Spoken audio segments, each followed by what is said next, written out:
PR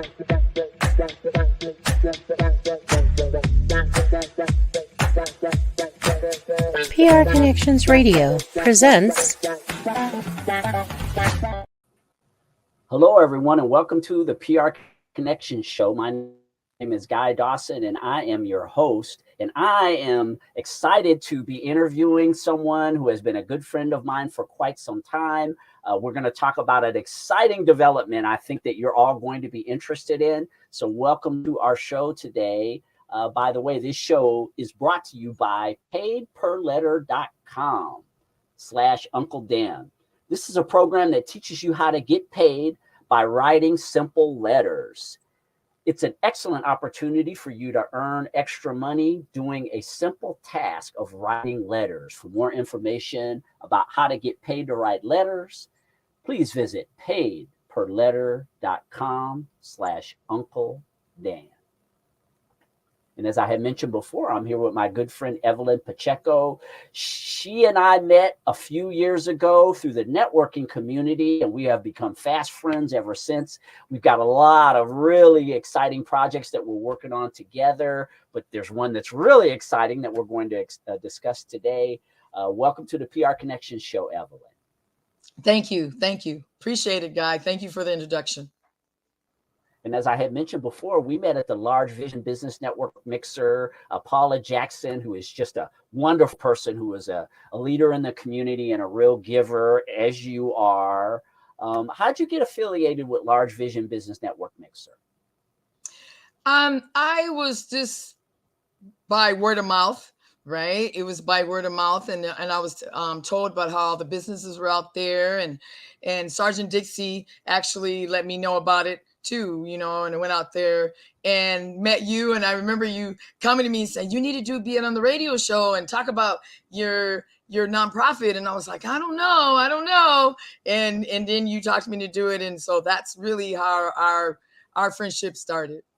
Yeah, I just always loved the passion that you have. I know we've talked about this many times, Evelyn, but when it came to what you were doing, which we'll get into in a second, you just had so much passion about it. I mean, there was no doubt that you were in your lane.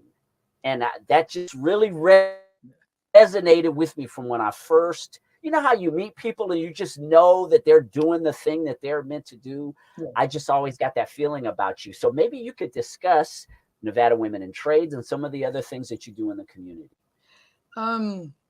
I'm humbled by the things that I do in the community also too. We help women. So Nevada Women in Trades came about in 2018 because I was told I couldn't do it. I shouldn't do it. I can't do it. And I'm raising my 2 grandbabies, and they're going to be Black women later on.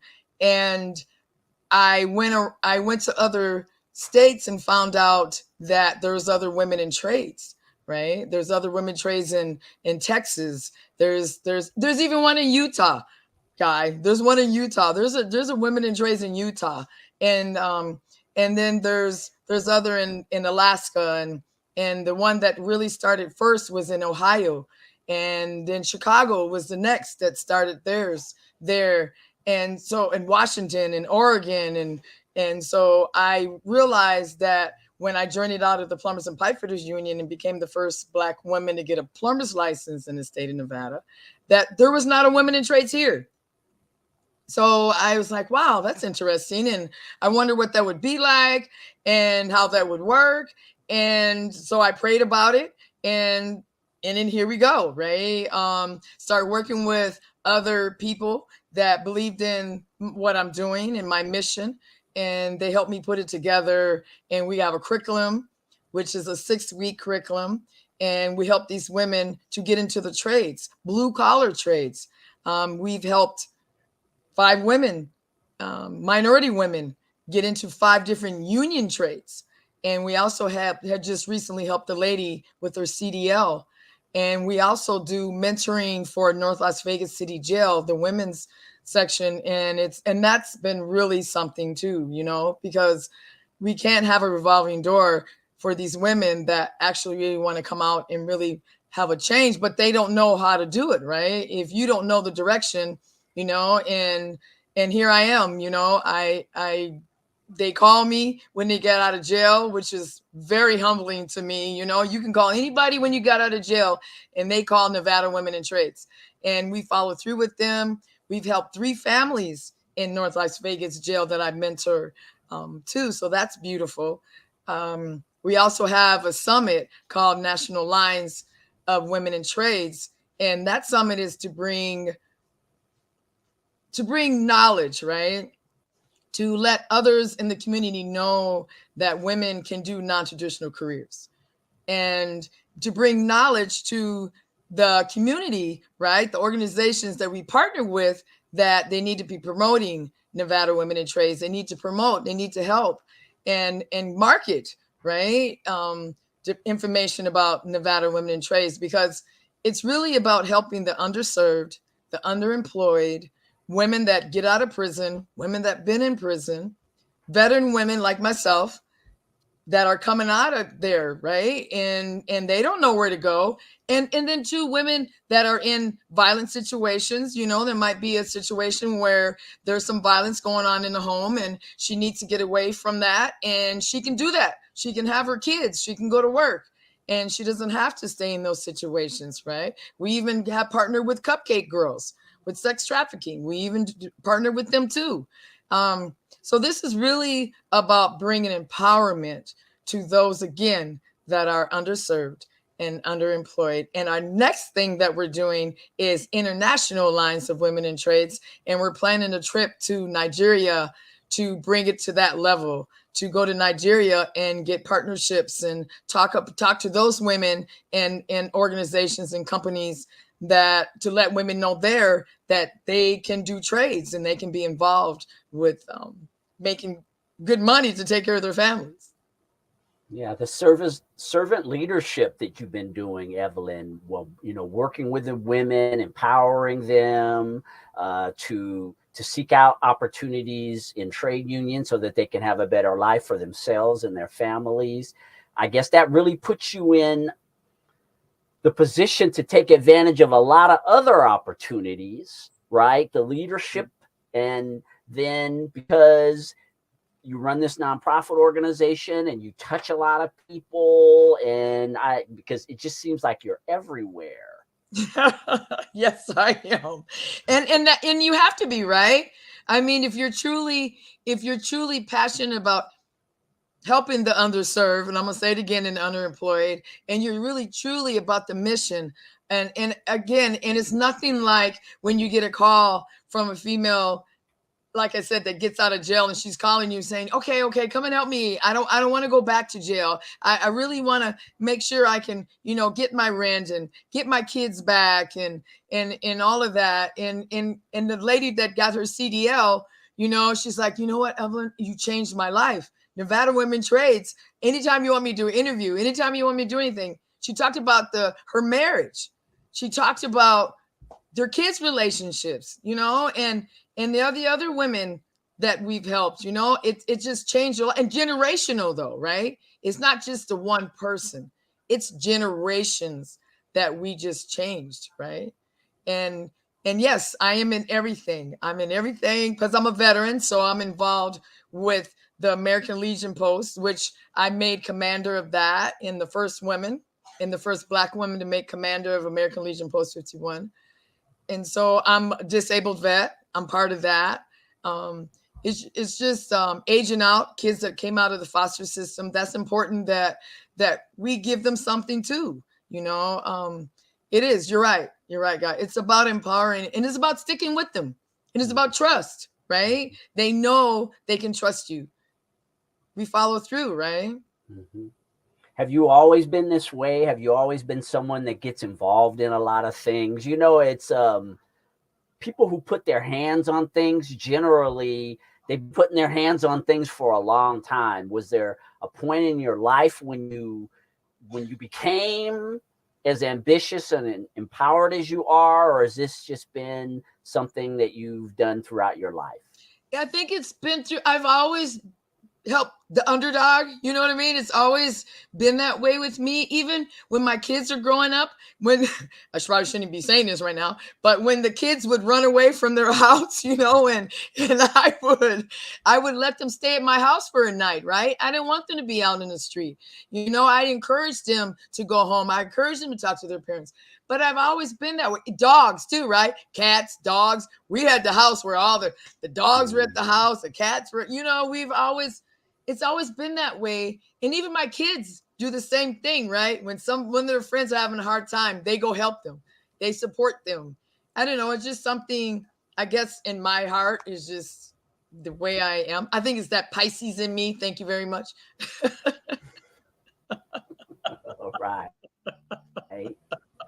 Yes, very relational. And I mean, being relational, that goes a long way. I mean, like I mentioned before, Evelyn, you do have this passion. The passion just oozes off of you when you're around people.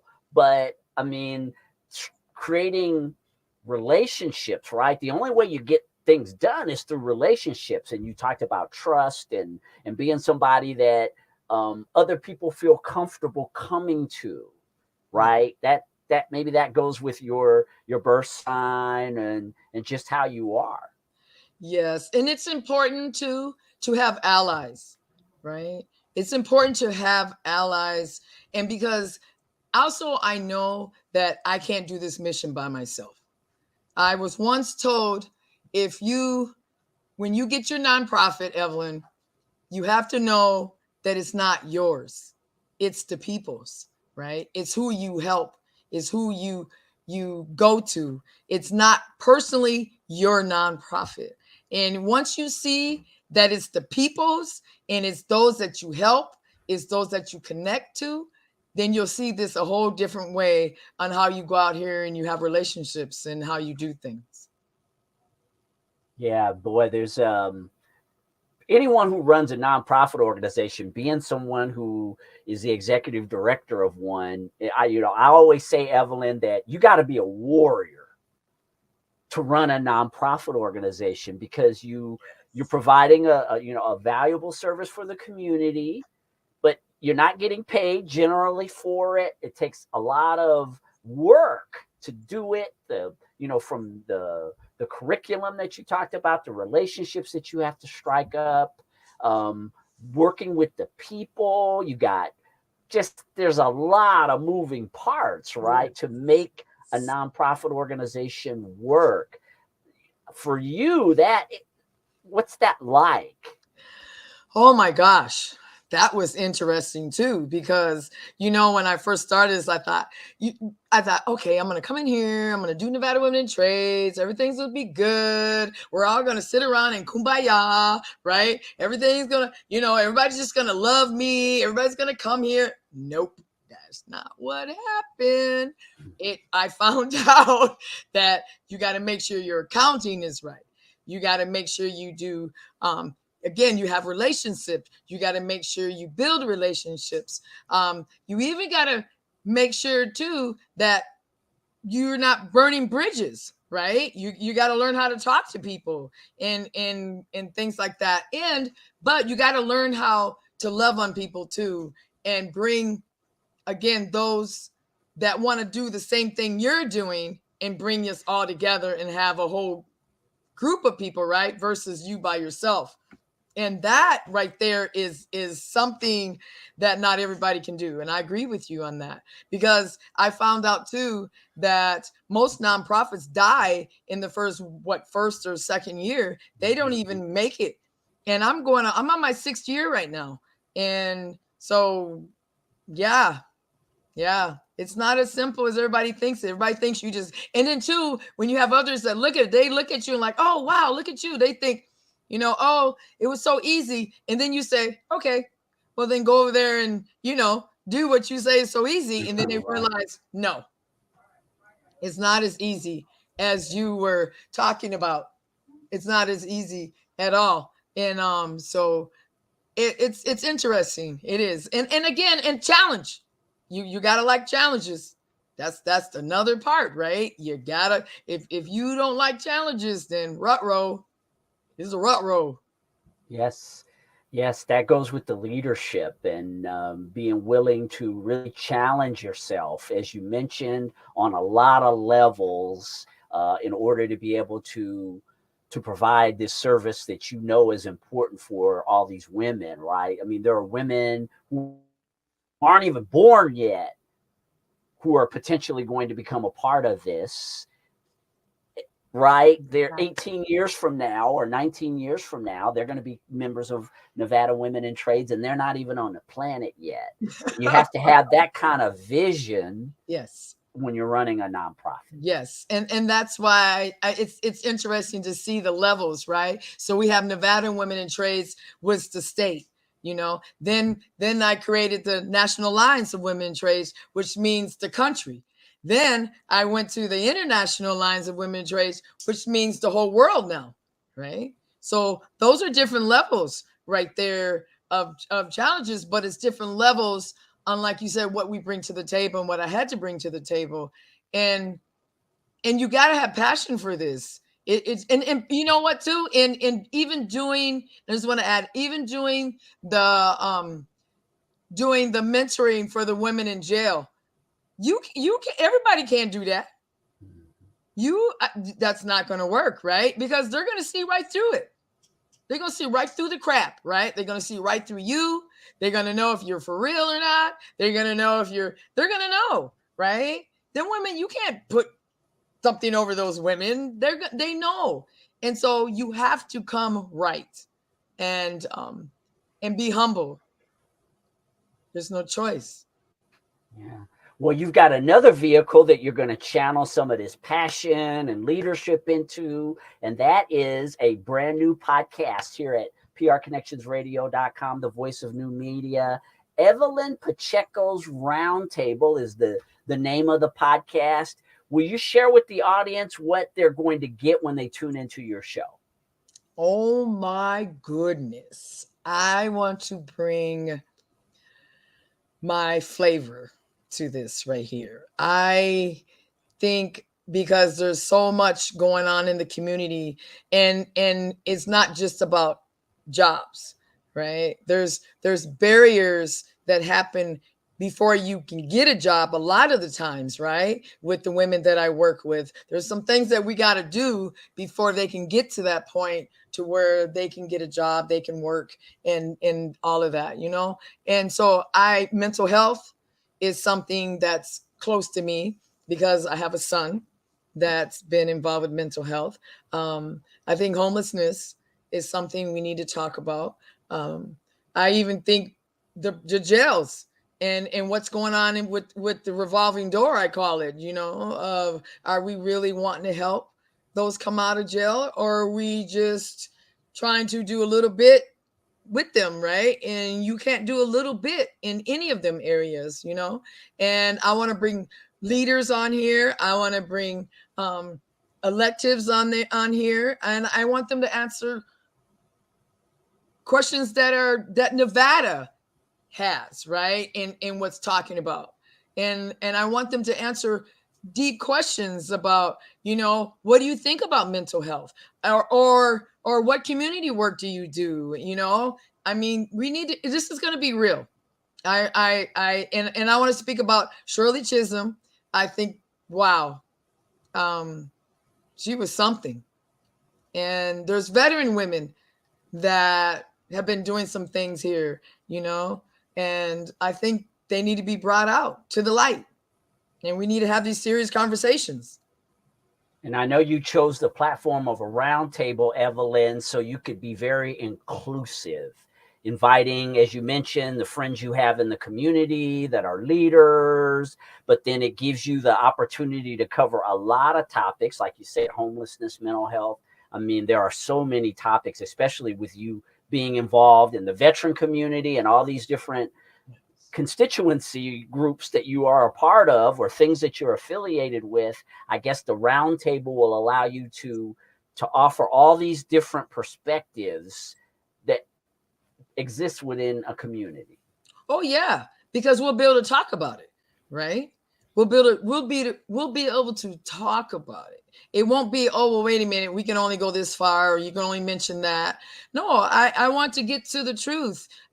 You know, and sometimes people like to be in these settings, and then next thing you know, they are talking about things that happen in their life, and this is why I'm doing this. You know, just like I said at the beginning, why I did Nevada Women in Trades, because I was told I couldn't do it, and I'm raising 2 young Black women right now, and that's a reality. That's a reality. And getting information about civics, that's the other part, right? How do you vote? Why do we vote? You know, and I submitted a bill this last legislation. That's one thing I did too, AB 305, and it got vetoed, but that's okay. Believe me, y'all, it's finna come back. And I want to talk about that. You know, we have women. Everybody claims, you know, and they're all bragging about how many women we have in the legislation, but how many women bills are we really passing here in Nevada? What about daycare? Right? What, 80 to 90% are women households or leaders. They're head of households here. So those are some of the topics I think we need to go for. Right. Yeah. Just really, it's one of the great things about the podcast platform for me, Evelyn. And one of the reasons why I founded this network is that it allows people to be able to connect with just everyday people like you and I are, right? Back in the days, media was all about, you know, we only had a few channels and maybe some cable channels. So you had to be a star, right? Or something to be able to have your message shared, which wasn't really your message because it's designed by someone. Right. But the podcast platform is just, I think, ideal for someone like you because you get to share the real messages in a community. Gosh. And so, you know, when you started talking to me about all the different topics that you wanted to cover, I'm just really looking forward to showcasing your talents on the network. Yeah, this is beautiful, Guy. And you know, too, because you remember when you brought it to me, I was like, I don't know, because I'm going to really get kind of, you know, I'm going to go there, you know, and you're like, well, yeah, go there. And I'm like, and I'm still saying to you, I don't know. And you're like, no, you need to go there. You need to tell, you told me I have a message to get out. You said I have a voice and everybody needs to hear what I'm doing, what I'm talking about, and how I'm feeling, and the things that I'm doing in the community. And some things happen outside of this conversation. And now here we are. I'm like, hell yeah, let's do the thing. Well, we are looking forward to launching Evelyn Pacheco's roundtable here at prconnectionsradio.com in the near future. Be on the lookout for updates on our social media platforms. And Evelyn, how can people get in contact with you if they want to learn more about the things that you're doing, I guess specifically Nevada Women in Trades? So they can get a hold of me at Evelyn at Nevada spelled out WIT.org. So Evelyn at NevadaWit.org. Or they can go onto our website, which is www.Nevada spelled out WIT.org. Those are the way. And my phone number is 702-801-6591. All right. So yes, get connected with Evelyn. She knows everyone.